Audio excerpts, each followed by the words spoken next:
मेरा नाम डॉक्टर हितेशा रामरानी रोहिरा है। I am a consultant fertility specialist, Kokilaben Dhirubhai Ambani hospital, Mumbai में। आज मैं आपसे बात करने वाली हूँ फीमेल इनफर्टिलिटी के बारे में।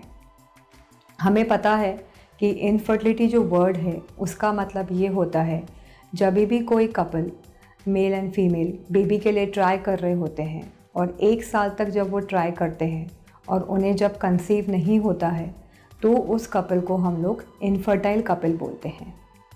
क्योंकि आज हम फीमेल इनफर्टिलिटी के बारे में बात कर रहे हैं तो मैं उनके कॉजेज़ यानी वो क्यों कंसीव नहीं कर पाते हैं उनके रीज़न्स के बारे में मैं बात करूँगी। हमें पता है कि फ़ीमेल का जो रिप्रोडक्टिव सिस्टम है उसके अंदर अंडाशय रहता है जिसे हम ओवरी कहते हैं, ट्यूब्स रहते हैं और यूट्रस रहता है जिसे हम गर्भाशय कहते हैं। सो हम लोग एक एक करके उनके कॉजेज़ के बारे में बात करेंगे। पहले अंडाशय ओवरी के बारे में, कि जिसमें कभी कभार फीमेल को अंडा बनाने की प्रॉब्लम होती है जिसको हम लोग एनोवुलेशन कहते हैं, जिसका मोस्ट कॉमन कॉज जो है वो है PCOS, polycystic ovarian syndrome. Second cause जो रहता है वो हार्मोन रिलेटेड रहता है, जिसमें उसको हम लोग प्रोलैक्टिन अगर किसी का बढ़ा हुआ रहता है इस कारण भी उनका एग बनाने का प्रॉब्लम आता है। तीसरा जो है कि फ़ीमेल का जो एज कम है लेकिन उसका फर्टिलिटी कम होता जा रहा है, जिसको हम लोग प्रीमेच्योर ओवेरियन फेलियर बोलते हैं।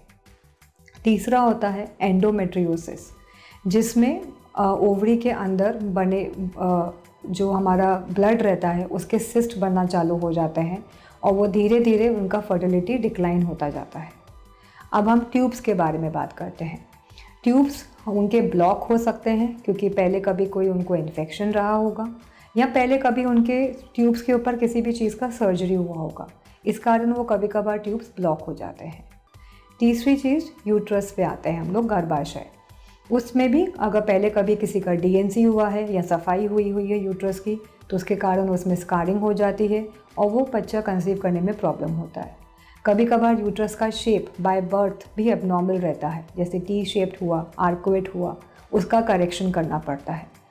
कभी कभार जेनेटिक सिंड्रोम के कारण यूट्रस एब्सेंट रहता है, इसलिए वो कंसीव नहीं कर पाते। सो ये जो सब कॉजेज़ हैं ये सब हमारे रिप्रोडक्टिव सिस्टम से रिलेटेड है। उसके अलावा अगर वुमेन का एज ज़्यादा है, 35 के ऊपर है, तो थोड़ा कंसेप्शन में प्रॉब्लम आता है क्योंकि फर्टिलिटी डिक्लाइन होना चालू हो जाती है। Second thing, smoking. अगर वो बहुत ज़्यादा सिगरेट्स पीते हैं या अल्कोहल कंज्यूम करते हैं सो वो भी फर्टिलिटी को डिक्लाइन करते हैं। तीसरा कॉज आता है उनका ज़्यादा वज़न होने का, जिसको हम लोग ओबेसिटी कहते हैं, कि हमारा BMI के ऊपर हमारा वज़न है। ज़्यादा वज़न होने से भी कंसीव होने में प्रॉब्लम आती है। चौथा कॉज है कि कोई प्रॉब्लम नहीं है दोनों कपल में, मेल का भी सीमेन एनालिसिस सब नॉर्मल है, फीमेल का भी हार्मोन प्रोफाइल सब नॉर्मल है, बट तो भी वो कंसीव नहीं कर पा रहे हैं। उसको हम अनएक्सप्लेन्ड इनफर्टिलिटी कहते हैं, जिसमें कोई रीज़न नहीं है बट तो भी कपल कंसीव नहीं कर पा रहे हैं। And last is a auto immune disorders, जिसमें जो हमारी बॉडी है वो हमारे बॉडी के अगेंस्ट में ही एंटीबॉडीज़ बनाते हैं, तो कभी कभार बच्चा कंसीव करने में प्रॉब्लम आता है, जैसे कि SLE हुआ या थायरोइडाइटिस हुआ। ये सब कॉजेज़ हैं फीमेल इनफर्टिलिटी के लिए। इसके ऊपर अगर आपको और कोई इन्फॉर्मेशन चाहिए या कोई भी क्वेरीज़ हैं, आपकी कोई क्वेश्चंस हैं, आप लोग हमें कमेंट बॉक्स में लिख सकते हैं या डायरेक्टली आप हमको कांटेक्ट भी कर सकते हैं। हम लोग आपको इन सब का आपको आंसर कर देंगे। Thank you.